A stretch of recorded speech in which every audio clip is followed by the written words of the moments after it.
What are my 3 best max cushion shoes for 2023? This is based on shoes I've been lucky enough to try this year and the things I prefer. What is that?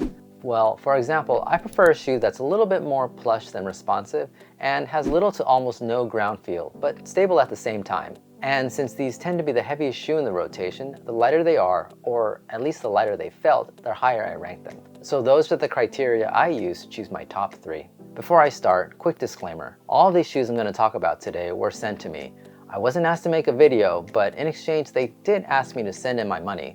So if you think about it, I've already done an initial pass to narrow it down to the shoes that I think would be worth paying for. If you feel strongly about a brand that didn't make my list, drop me a comment down below and I'll be sure to keep an eye out in the new year. Alright, let's get on with this list. Coming in at number 3 is the Saucony Triumph 21. Now, I know a lot of you love this shoe, and I do too. Only the upper has really changed from version 20, but that's not why I ranked it 3rd. The Triumph is a shoe that's got 39mm of foam in the heel with a 10mm drop. Of the 3 on my list, this is the heaviest, coming in at 9.9 ounces for my US men's size 8.5. This is a very comfortable shoe with a nice step-in feel. At first though, I wasn't sure how much I really liked it because the midsole felt almost too responsive. I know you're asking, how's that possible and why is that a bad thing? Well, to me, the Power Run Plus kind of felt like vulcanized rubber. The best way I can describe it is, you know those square surfaces they install around a children's playground so they don't get hurt? They interlock like jigsaw puzzle pieces? Like that, but harder. Yes, it does make the Triumph highly responsive, but I don't think my body handles it that well, especially on the longer runs. Even though it's a huge stack of foam, if you like something softer, it's better to stay away. The foam does feel better as it breaks in. After about 60 plus miles now, the midsole has definitely evened out. Now, the benefit of this responsive midsole is that it can really handle a lot of paces. It's easily the most versatile of the 3 shoes.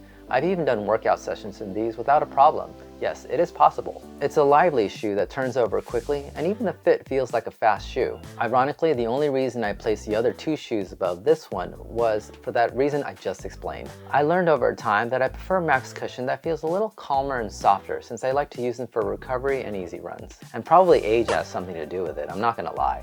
Now, let's step it up to my number 2, the Brooks Ghost Max. I know, I didn't see it either. I wasn't quite sure I should take a chance on this shoe, but a lot of runners out there seem to really enjoy it. And to be honest, I wasn't convinced I made the right choice in the beginning. It wasn't love at first run. It reminded me a lot of the Triumph and I was like, damn, I think I might have just wasted my money. But not to fear. This shoe just needs a little bit of patience and a handful of miles to break in as well. Once it does, however, this shoe feels terrific. The Ghost Max is definitely a lot bulkier, but I noticed it was a lot more supportive under the heel. There's nice comfort all around with a good supportive heel counter for added stability. It's also got 39mm of stack in the heel, but with a 6mm drop. And I think that lower drop has something to do with it feeling better than the Triumph. The Triumph has a 10mm drop, which I think is kind of aggressive for a max cushion shoe, and as a heel striker, it only pronounces that heel landing. The DNA Loft version 2 has very good response considering it's EVA based. It's on the firmer side, but to me that gives it a little bit more stability, and it does a good job of distributing the impact across the midsole. Combined with the rocker geometry, it turns over your feet quickly and without much effort. The ride actually reminded me of the Clifton, which is one of my favorite trainers. The extra room in the toe box of the Ghost Max gave my feet a little bit more room to breathe on those longer runs, which they appreciated. I felt like I could just forget about this shoe and really just focus on my effort levels during the run. Finally, let's move on to my favorite max cushion shoe of 2023. You can guess what it is, right? The top spot goes to the OnCloud Eclipse. Now, I really think this is a fantastic shoe. It's what the Triumph lacks when it comes to smooth transitions. If you've seen my review of the OnCloud Eclipse, then you know what these slats in the midsole do, or at least what they feel like they're doing for me. I think the design gives this shoe one of the smoothest transitions out there. And for me, that's one of the key features that I look for in a max cushion shoe. Not only do I want little ground feel, but I also don't want to feel like I'm laboring to carry around all that foam beneath my feet.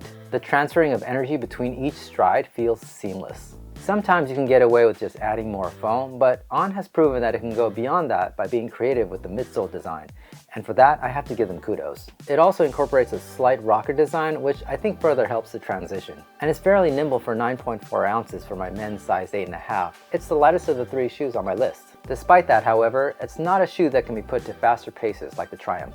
I think it's specifically because of that unique midsole design that makes it really hard to spring forward when you're looking for some speed. It kept feeling like my feet were slipping. Maybe it also has something to do with the material that they use for the insole. I don't know. This shoe is perfect for cruising, but definitely not for pushing the pace. I have to warn you though, these lace loops are terrible. It's hard to get a really good lockdown because the laces keep slipping through these darn loops. I've yet to tie these shoes once and be done with it. But like I said, I wanted to rank these shoes based solely on performance, not something like the upper. The upper is very breathable, but it's always a challenge trying to get over this lacing system. Once you do get the laces dialed in, everything afterward is just amazing. And since this video is about max cushion, I really wasn't focusing on versatility either. It's a bonus, but it really needed to deliver on the other qualities I look for in this high stack category. So for me, the OnCloud Eclipse is my favorite max cushion shoe of 2023. Thanks for watching and happy running in the new year. Ride or run, let's get it done.